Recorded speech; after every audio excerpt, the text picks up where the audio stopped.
India news पर। चर्चा की शुरुआत करेंगे। सबसे पहले शोएब सिद्दीकी जी, आप ही के पास मैं आना चाहूंगी। जिस तरीके के हालात बने हुए हैं, ये हालात आपने भी बखूबी देखे और एक के बाद एक हर दिन ये विवाद जो है वो बढ़ता ही नजर आ रहा है, कम होने का नाम कहीं नहीं ले रहा है, बल्कि ये विवाद जो है अब वो बढ़ता ही जा रहा है। ऐसे में ये जो हजारों साल पुरानी जो सोच, जो परंपरा चलती आ रही है, क्या इसको आगे भी कैरी करना, आगे भी लेकर बढ़ना सही है क्या? क्या समय के हिसाब से बदला जाना सही नहीं है क्या? क्या हमारी जो नई पीढ़ी है, आने वाली पीढ़ी है, उनमें एकता का संदेश दिया जाना जरूरी नहीं है क्या? देखिए, ऐसा है, इस वक्त जो मुल्क के हालात चल रहे हैं उससे मैं समझता हूँ बच्चा बच्चा वाकिफ है। यहाँ पे मसला यहाँ पर यह आया है कि कुछ लोग बदल जाते हैं हालात के डर से और कुछ लोग सलीके से हालात बदलते हैं।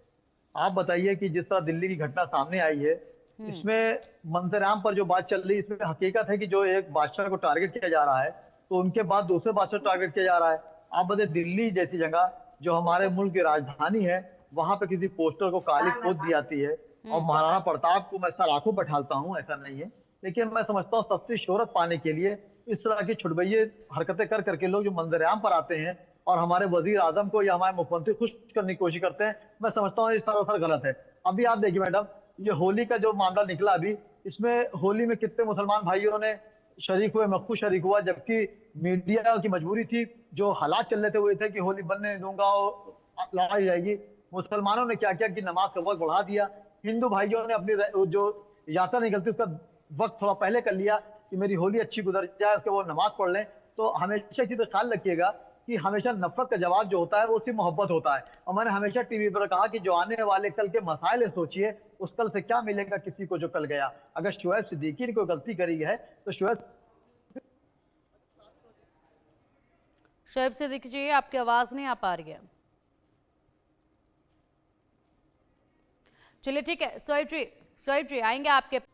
समय के अनुसार बदलाव सही नहीं क्या? देखिए जी देखिए, समय के हिसाब से हर बदलना चाहिए। मैंने हमेशा कहा कि समय के हिसाब से हर इंसान को चलने की जरूरत है, लेकिन किसी के धर्म की जहां तक बात आती है तो किसी की मुल्क की हुकूमत को अख्तियार नहीं किसी के मजहब के मामले में मुदाखलत करे, चाहे मजहब हिंदू हो, चाहे मुसलमान हो, चाहे ईसाई हो।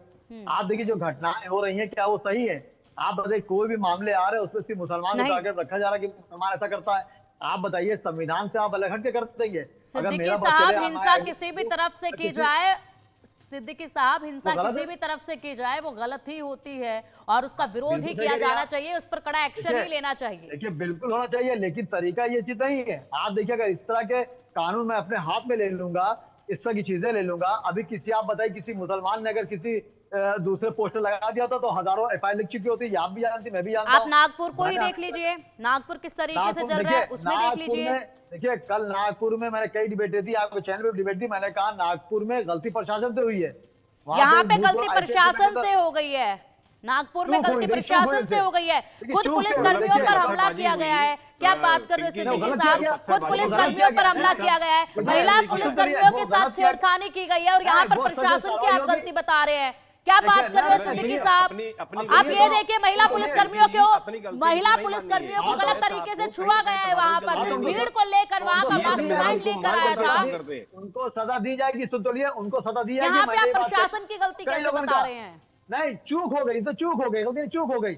और जो पुलिस वालों पर जिसने वहां पर एक व्यक्ति जो कि मास्टरमाइंड, सिद्दीकी साहब, वहां एक व्यक्ति जो कि मास्टरमाइंड माना गया है, उसको पकड़ा तो जाना ही था, पकड़ा गया है, देशद्रोह का उसके ऊपर मामला दर्ज हुआ है। वहां आप कह रहे हैं कि प्रशासन की चूक हुई है, प्रशासन की गलती है। आप देखिए कहां एक तरफा बात कर रहे हैं। देखिए, चूक ये मैंने कहा कि जिस तरह वहां आचार्य प्रमोद जी 17 तारीख, देखिए फिर वही बात है। अब मैं आप बैठाना करिए, आप सवाल तो कहते थे, मेरी बात सुनते हैं। अच्छा चलिए ठीक है, अपनी बात पूरी कीजिए। ठीक है सिद्दीकी साहब, कीजिए अपनी बात पूरी। देखिए, होता ना अधूरी बात रहने में आप मुझे मुल्जिम ठहरा देंगी। देखिए, 17 तारीख को जो मामला हुआ उसमें कुछ अरबी के मामले थे, कुछ लोग भड़काने की कोशिश कर रहे थे, जबकि उन हिंदू भाई ने ऐसा नहीं किया था। जो सुनने में फहीम खान को लेकर क्या कहेंगे आप, जो भीड़ लेकर आए थे? देखिए, फहीम खान लेके सख्त कार्रवाई होगी। और मैंने वजीर आजम से भी रिक्वेस्ट की थी और मुख्यमंत्री फडणवीस से भी रिक्वेस्ट की थी कि जिसने भी इस तरह के काम किए, पुलिस वालों पर हाथ छोड़ा है या पुलिस वालों को घायल किया, उनको सख्त कार्रवाई की जाए, लेकिन निष्पक्ष जांच की जाए। अगर शोएब सिद्दीकी ने गलती की है तो पूरे समुदाय को सजा ना दी जाए, और जो भी संविधान के खिलाफ एक्शन लेगा, चाहे कोई समुदाय, उसको बख्शा नहीं जाएगा। मैं ये सुना कह रहा हूँ कि जो हुआ अच्छा हुआ। मैंने आपके चैनल कल ही कहा था कि जो नागपुर में घटना हुई मैं उसकी मुखालफत करता हूँ और कायदे करता हूँ।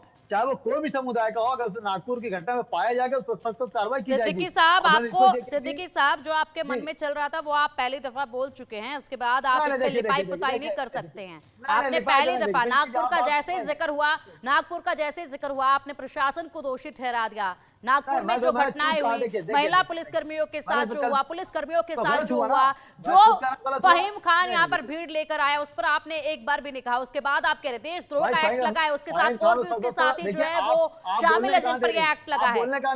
आप बोलने का इतना वक्त मैं आपको बोलने देने का दे रही हूँ, इतना वक्त मैंने आपको दिया है। आप देखिए, आप सवाल दागने के बाद दूसरी चली जा रही है।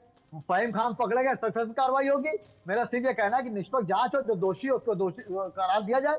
अगर फहीम खान में कोई भी हो उसको बख्शा नहीं जाएगा। मैं ये सुना कर रहा हूँ, मैं इस मुल्क में जान देता हूँ, हमेशा देता रहूंगा, लेकिन अगर आप बात एक रूप में सुनेंगे तो बात हो नहीं पाएगी। हर आदमी संविधान चलता है। अगर एक मुसलमान ने, एक हिंदू भाई ने गलती कर दी, पूरा समुदाय को निपटा जाएगा। और वहां की जो घटना हुई है, बिल्कुल मैं उसको मानता हूँ गलत हुई है, और मैं सरकार के साथ हूँ। मैंने प्रधानमंत्री, मुख्यमंत्री रिक्वेस्ट भी की थी कि सख्त से सख्त कार्रवाई की जाए, चाहे फहीम हो चाहे शुएब हो, लेकिन निष्पक्ष जांच की जाए और आखिर ये मामला हुआ कैसे उसका भी इलाज किया जाए। ठीक है आखिर सिद्दीकी साहब, समय अनुसार मैंने बहुत वक्त आपको दे दिया है। सिद्दीकी साहब, समय के हिसाब से मैंने आपको बहुत वक्त दे दिया है। अब मैं जानना चाहूंगी हमारे दूसरे मेहमानों के समय अब मेरे पास खत्म हो चुका है। सिद्दीकी साहब, एक छोटा सा रिएक्शन, बिल्कुल भी समय नहीं है, छोटा सा रिएक्शन है। एक वर्ग मुस्लिम्स को भड़काने का काम कर रहा है। रास बिहारी जी को आपने सुना, उनका ये कहना है, इस पर आप क्या कहेंगे? एक छोटा सा रिएक्शन दीजिएगा, समय की बहुत पाबंदी है। जी देखिए, जिस बात को आप मेरी तूल दे रही थी, नेगेटिव कह रही थी, आखिर हमारे वरिष्ठ पत्रकार ने बात कही कि वहां की महाराष्ट्र, लेकिन जांच हुई ये मानिए जी, ये बात उन्होंने कहा भापने में गलती हुई है। लेकिन आप ये बताइए कि क्या किसी भी राज्य में, क्या किसी भी जगह में, किसी भी शहर में, क्या किसी भी जगह में ये भापना आसान होगा कि कश्मीर के पैटर्न पर यहाँ पर पत्थरबाजी शुरू हो जाएगी? आप मेरी बात में बहस करने लगती है, दूसरे में सुनने लगती है। आखिर वरिष्ठ पत्रकार मेरे बाप दाखिल हैं, तो सम्मान करता हूँ, मेरे गार्जियन है, उनकी कितनी अच्छी बात। मैंने चुप कहा, और मैं आज भी आपसे कह रहा हूँ क्योंकि आप मेरे सवाल का जवाब नहीं देते हैं। मैंने सवाल यहाँ कुछ पूछा, समय की पाबंदी, आप मेरे सवाल का जवाब नहीं देते हैं। पूछिए। सवाल ये है कि वर्ग मुस्लिम्स को भड़काने का काम कर रहा है। रास बिहारी जी ने ये भी कहा है, जो भड़काने की कोशिश कर रहा है, मैं भी बगैर नाम दिए कह रहा हूँ। मेरा वादा कि मैं आपके चैनल से उनको बेनकाब कर दूंगा, इस मुल्क को बटने नहीं दूंगा। जो मामले हो रहे हैं, कोशिश हो वो रोक दिए जाए और आगे ना हो। यानी कि आप मान रहे हैं कि भड़काने का काम हो रहे हैं और भड़काए जा रहे हैं और बातों में भी आ रहे हैं, और इसलिए ये जो फसाद है वो उत्पन्न हो रहा है। नहीं तो जो कर रहा है उसको बख्शा नहीं जाएगा। नौजवान जो बिगड़ रहा है, जो भड़का रहा है, उसको बख्शा नहीं जाएगा। ठीक है सिद्दीकी साहब, ठीक है सिद्दीकी साहब, बहुत बहुत शुक्रिया आप सभी का इंडिया न्यूज के इस कार्यक्रम में जुड़ने के लिए और इस चर्चा में